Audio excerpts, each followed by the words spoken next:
చెడ్డగా ఎంచుకున్నా. I was reading about Dr. Johnson. Doctor Johnson గురించి నేను చదువుతూ వచ్చా. He was the first Chinese who became PhD at the age of 21. ఆయన 21 సంవత్సరాల ప్రాయంలోనే PhD పట్టా పొందాడు. మొట్టమొదటి చైనా వాడు. University of California gave him the gold key. చూడండి, ఆ కాలిఫోర్నియా యూనివర్సిటీ వారు ఆ బంగారు పతకం ఇచ్చారు. They said, Dr. Johnson, whenever you want to come, there is a lectureship available for you. వాళ్ళు అన్నారు కదా కాలిఫోర్నియా యూనివర్సిటీ వారు, ఓ డాక్టర్ జాన్సన్, నువ్వు ఎప్పుడు వచ్చినా గానీ నీకు ఇక్కడ ఉద్యోగం ఉంది అన్నారు. Before he starts sailing from America, America నుంచి తాను ప్రయాణం ఆరంభించేదానికి ముందు he got an appointment to be a professor of chemistry in the Beijing Medical College. Beijing medical college లో కెమిస్ట్రీ ప్రొఫెసర్ గా ఉద్యోగం వచ్చింది. But during the journey through the sea, అయితే ఆ సముద్ర ప్రయాణంలో తానున్నప్పుడు God began to deal with him. దేవుడు ఆయనతో సంధించడం మొదలుపెట్టాడు. Johnson, I created you. ఓ జాన్సన్, నేను నిన్ను సృష్టించాను. I have chosen you for my purpose. నా కొరకై నేను నిన్ను ఏర్పాటు చేసుకున్నా. I want you to serve me. నీవు నన్ను సేవించాలి. He said, Lord, with great difficulty I have become PhD. తర్వాత ఈయన అన్నాడు కదా, ప్రభువా ఎంతో కష్టంతో PhD సంపాదించాను. I have so much of honor. I have gold key of California University. ఆ కాలిఫోర్నియా యూనివర్సిటీ నుంచి వాళ్ళు బంగారు పొంగరం పథకంగా ఇచ్చారు. Lord said, I want you. ప్రభు అన్నాడు కదా, నువ్వు నాకు కావాలి.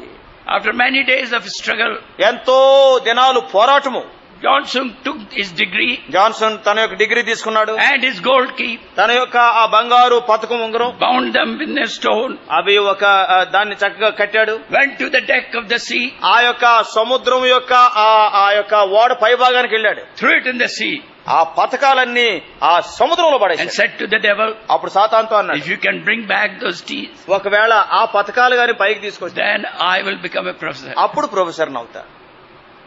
God said, Johnson, దేవుడు ఆ జాన్సన్ తో అన్నాడు, I am giving you 11 years, నేను నీకు 11 సంవత్సరాలు ఇస్తా.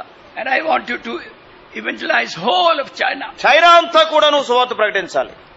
Now China is almost 3 times bigger than India. చూడండి, చైనా వస్తే భారతదేశానికన్నా 3 అంతల పెద్దది వైశాల్యం. In 11 years, 11 ఏళ్లు we have not been able to evangelize even whole of Delhi. చూడండి, 11 సంవత్సరాలు సమయం ఇస్తే ఢిల్లీ అంతా కూడా మనం సువార్త ప్రకటించలేం. God said, I want you to evangelize whole of China. దేవుడు అన్నాడు కదా, చైనా అంతా ప్రకటించాలి నువ్వు. Johnson used to take 5 meetings every day. ప్రతి దినము కూడా ఈ జాన్సన్ అనేటువంటి ఆయన రోజుకి 5 కూటాల్లో మాట్లాడేవాడు. He used to speak 3 hours in each meeting. ఒక్కొక్క కూడికలో 3 గంటలు మాట్లాడేవాడు. Brother, some fixed 1 hour only for me here. ఇక్కడ సహోదరుడికి అయితే గంట ఇచ్చి ఆగిపోన్నాం. And apart from my watch, he has kept another watch here. ఇప్పుడు అన్నకున్న వాచ్ కాకుండా నా వాచ్ కూడా ఇక్కడ పెట్టాను. Sometimes I remember Brother Bakshi, కొన్నిసార్లు బాక్సింగ్ గారు గుర్తొస్తుంటారు. who didn't set any time. No, I'm not finding fault with you. ఆయన మరి సమయం ఎంతైనా అంటూ ఉండేవాడు. ఆయన Lord used to take him 15 hours of speaking each day. ఒక్కొక్క రోజుకి ఒక్కొక్క ప్రసంగంలో 3 గంటలు 5 సార్లు అంటే 15 గంటలు ప్రతి రోజు దేవుడు ఆయన. But in 11 years he evangelized whole of China. 11 సంవత్సరాల్లో చైనా దేశం అంతా సువార్త ప్రకటించాడు. At the end of his life, తన యొక్క జీవితాంతంలో he had 3 major diseases of the lungs. ఆ యొక్క ఊపిరితిత్తుల్లో 3 ప్రాముఖ్యమైన రోగాలు వచ్చినాయి ఆయనకి. He began to suffer with TB. TB వచ్చింది, క్షయ వ్యాధి. He began to suffer with asthma. తర్వాత ఆస్తమా, ఈ యొక్క ఊపిరితో సమస్య. And he had lung cancer. తర్వాత లంగ్ లో అంటే ఊపిరితిత్తుల్లో క్యాన్సర్ కూడా వచ్చింది. At the end of his life, తన యొక్క జీవితాంతంలో he could not stand on the stage. ఈ వేదిక మీద నిలబడలేకపోయేవాడు.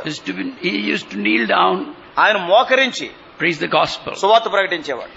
The pain became so much ఎందుచేతంటే నొప్పి అంత ఎక్కువగా ఉండేది that he was hanged with a bed sheet in the hospital. ఆసుపత్రిలో ఆయన ఉండే నొప్పి ఎంత ఉండేదంటే ఒక దుప్పటి కట్టి ఆ రీతిగా వేలాడదీసినట్టు వచ్చేవారు. There was an American missionary in China. చైనాలో అమెరికా ఒక సువార్తికుడు ఉన్నాడు. His wife and children were coming from America to China. America నుంచి చైనాకి భార్య పిల్లలు, ఆయన భార్య పిల్లలు వచ్చారు. In the middle of Atlantic Ocean, Atlantic సముద్రం మధ్యలో the ship capsized.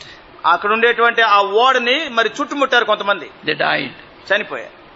When missionary heard about it, ఎప్పుడైతే ఆ మిషనరీ గారు దీని గురించి విన్నాడో, he was totally heartbroken. తాను నిజంగా హృదయం పగిలిపోయింది. After 2 or 3 days, 2-3 రోజులైన తర్వాత he went to visit Brother Johnson. సోదరుడు జాన్సన్ ని దర్శించేదానికి మిషనరీ గారు వెళ్ళాడు. And he saw him hanging with a sheet in the hospital. అక్కడ ఉండేటువంటి ఆసుపత్రిలో ఒక దుప్పటిని కట్టి ఆయన నొప్పిని బట్టి ఆ రీతిగా వేలాడదీసి He ఉంచేవాడు. was in great pain. గొప్ప నొప్పిలో ఉండేవాడు. He told Johnson his story. Johnson యొక్క ఆ చరిత్ర తాను చెప్పాడు. And he said, brother, I cannot preach anymore. అప్పుడు అన్నాడు కదా, సోదరుడా ఇంక నేను బోధించలేను. Johnson said, take out Job chapter 1. అయితే జాన్సన్ గారు ఈ మిషనరీ గారితో అన్నారు కదా, యోబు మొదటి అధ్యాయం తీసుకో, You sing chapter 1. నువ్వు ఆ యొక్క మొదటి అధ్యాయము. What is in Job chapter 1? యోబు 1లో ఏముంది? Job lost all his family. యోబు కుటుంబస్తులందరూ పోయారు. He said, you sing Job chapter 1. నీవు ఆ యోబు మొదటి అధ్యాయం పాటగా తీసుకో, I'll sing Job chapter 2. నేను యోబు 2వ అధ్యాయం పాటగా పాడతా. In Job chapter 2, Job lost all his comfort. యోబు 2వ అధ్యాయంలో యోబు తన యొక్క ఆరోగ్యాన్ని, తన యొక్క సౌకర్యాలన్నీ కోల్పోయాడు. When missionaries saw that, ఎప్పుడైతే ఆ అమెరికా సువార్థికుడు అది విన్నాడో, this faithful man of God, ఈ గొప్ప నమ్మకస్తులైన దైవజనుడు who never spared his life, తన యొక్క ప్రాణాన్ని ఎప్పుడూ కూడా తనదిగా ఎంచుకోలేదు, now is in great pain. గొప్ప నొప్పిలో ఉన్నాడు. He's not saying, oh God, heal me, ఆయన ప్రభువా నన్ను స్వస్థపరచని ప్రార్థించడం లేదు. but he's still singing. ఆయన దానికి బదులుగా పాట పాడుతున్నాడు. Who am I then? ప్రభువా నేనే పాటివాణ్ణి. Brothers and sisters, that means the following of the Lord Jesus. సహోదరుడా సహోదరి, యేసుక్రీస్తు వారిని వెంబడించుట అంటే అది. More you suffer for the Lord, ధైర్యంగా ప్రభు కొరకై బాధ అనుభవించేదానికి ఇష్టపడు. greater status you will have in heaven. నువ్వు ఎంతగా బాధ నొందితే పరలోకములో అంత స్థాయి నీకు దేవుడిస్తాడు. On earth also. భూమిలో కూడా. When the Lord Jesus comes to reign on this earth ప్రభు యేసుక్రీస్తు వారు మరలా ఈ లోకానికి వచ్చినప్పుడు for 1,000 years, అంటే 1000 ఏండ్ల పాలన కొరకు, I am sure I will see Brother Buxing as the president of whole Asia. ఈ ఏషియాకి అంతటి కూడా మరి రాష్ట్రపతిగా, ప్రెసిడెంట్ గా సౌడు బక్సింగ్ గారు కూర్చుంటాడు. నేను చూస్తాను ఆయన్ని. And with a rod of iron he will rule. ఆయన ఇనుప దండముతో ఆయన రాజ్యం వెళ్తాడు. Some of you would know the old people with a rod of iron used to use. చూడండి, మీలో కొంతమంది తెలియకపోవచ్చు, ఆ పాత ప్రాచీన వ్యక్తులు తెలుసు ఆ ఇనుప దండముతో ఏలుట. That will be for 1,000 years. 1000 ఏండ్ల పాలన. No parliamentarian